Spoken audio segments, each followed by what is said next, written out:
Supreme court ने मंगलवार यानी कि 21 नवंबर को बाबा रामदेव की कंपनी पतंजलि आयुर्वेद को फटकार लगाई है। एलोपैथिक दवाइयों को लेकर भ्रामक विज्ञापन प्रकाशित करने पर सुप्रीम कोर्ट काफी खफा नजर आई। जस्टिस एहसानुद्दीन अमानुल्लाह और प्रशांत कुमार की पीठ ने इस मामले पर सुनवाई की। बेंच ने पतंजलि को चेतावनी देते हुए कहा कि अगर ये गलत दावा किया गया कि उसके प्रोडक्ट्स कुछ बीमारियों को ठीक कर सकते हैं तो उस पर 1 करोड़ रुपए का जुर्माना लगाया जाएगा।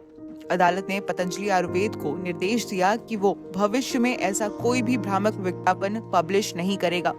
सुप्रीम कोर्ट ने कहा कि पतंजलि को ये सुनिश्चित करना होगा कि वो प्रेस में कैजुअल स्टेटमेंट देने से दूर रहे। इंडियन मेडिकल एसोसिएशन की ओर से इस मामले को लेकर याचिका दायर की गई थी। इसी पर विचार करते हुए अदालत ने ये निर्देश दिया है। याचिका में आरोप लगाया गया कि पतंजलि ने भ्रामक विज्ञापन प्रकाशित किए हैं जो एलोपैथी को नीचा दिखाते हैं। साथ ही इनमें कुछ बीमारियों के इलाज को लेकर झूठे दावे किए गए हैं। IMF ने कहा कि पतंजलि के दावे अस्थापित हैं और drugs and other magic remedies act 1954 और उपभोक्ता संरक्षण अधिनियम 2019 जैसे कानून का सीधा उल्लंघन है। ये झूठ नहीं है, ये सच है। यदि हम झूठे हैं तो हमारे ऊपर सैकड़ों नहीं हजारों करोड़ का जुर्माना लगाएं और हमें डेथ पेनल्टी भी दें तो हमें स्वीकार है। लेकिन यदि हम झूठ नहीं बोल रहे हैं तो जो झूठे प्रोपेगेंडा कर रहे हैं उनके ऊपर दंड लगाओ, उनके ऊपर जुर्माना लगाओ। मैं इस बात को क्यों कह रहा हूं? क्योंकि ये पिछले 5 वर्षों से बहुत खतरनाक प्रोपेगेंडा चल रहा है स्वामी रामदेव को, पतंजलि को टारगेट करके। योग, आयुर्वेद, नेचुरोपैथी और महर्षि चरक, धन्वंतरि आदि ऋषियों के करोड़ों वर्षों पुरानी ज्ञान परंपरा को झुठलाने के लिए कि आयुर्वेद में कुछ नहीं रखा। आयुर्वेद का प्रयोग करोगे तो लीवर किडनी खराब हो जाएंगे, आयुर्वेद का प्रयोग करोगे तो आपको कोई फायदा ही नहीं होगा और इंस्टेंट लाभ तो हो ही नहीं सकता।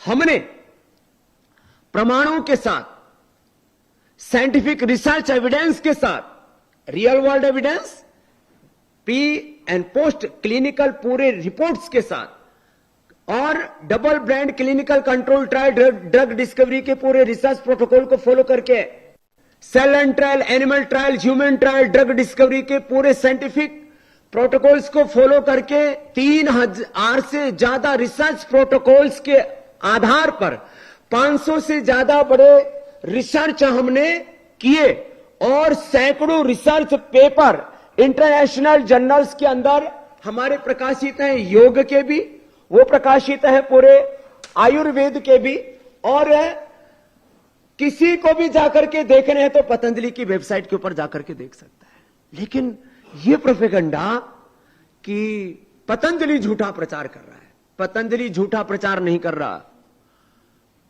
मॉडर्न मेडिकल साइंस में कुछ तामसिक और राजसिक किस्म के लोग हैं जिनको मैंने कई बार मेडिकल माफिया तक कहा है, ड्रग माफिया, फार्मा माफिया कहा है। अब उनको मिर्ची लग गई। मैं कहता हूं मॉडर्न मेडिकल सिस्टम में जो लाइफ सेविंग ड्रग्स हैं, इमरजेंसी ट्रीटमेंट है और बहुत आवश्यक होने पर जो सर्जरी है, उसका मैं पहले भी रेस्पेक्ट करता था, आज भी उसका सम्मान करता हूं।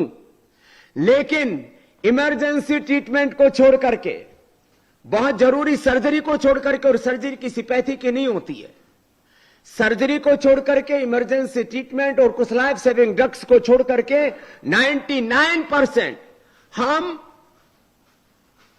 प्राइमरी प्रिवेंशन, सेकेंडरी प्रिवेंशन, बीमारियों का control, cure, rehabilitation, palliation, acute management और बड़ी बात है सस्टेनेबल हेल्थ हम योग, आयुर्वेद और नेचुरोपैथी के इंटीग्रेटेड ट्रीटमेंट से दे रहे हैं।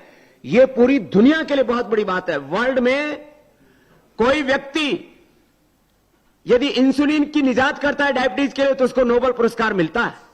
हमने हजारों लोगों का इंसुलिन बंद करवा दिया है। 1 करोड़ से ज्यादा रोगियों का हमारे पास में डेटाबेस है और कुछ रोगी तो मेरे पास रोज रहते हैं। इधर ये बच्चा बैठा हुआ है, इसको 5 साल पहले टाइप 1 डायबिटीज हुआ था। खड़े होना। इसका नाम है किशन। इसके पीछे बैठा हुआ ये नाम है शिवम और इसके पीछे भानु जाट और इधर ये है मयंक। Type 1 diabetes 15-16 HbA1c। अब कोई भी व्यक्ति 1 किलो तक लड्डू, जलेबी, रसगुल्ला खिला करके डायबिटीज चेक कर सकता है।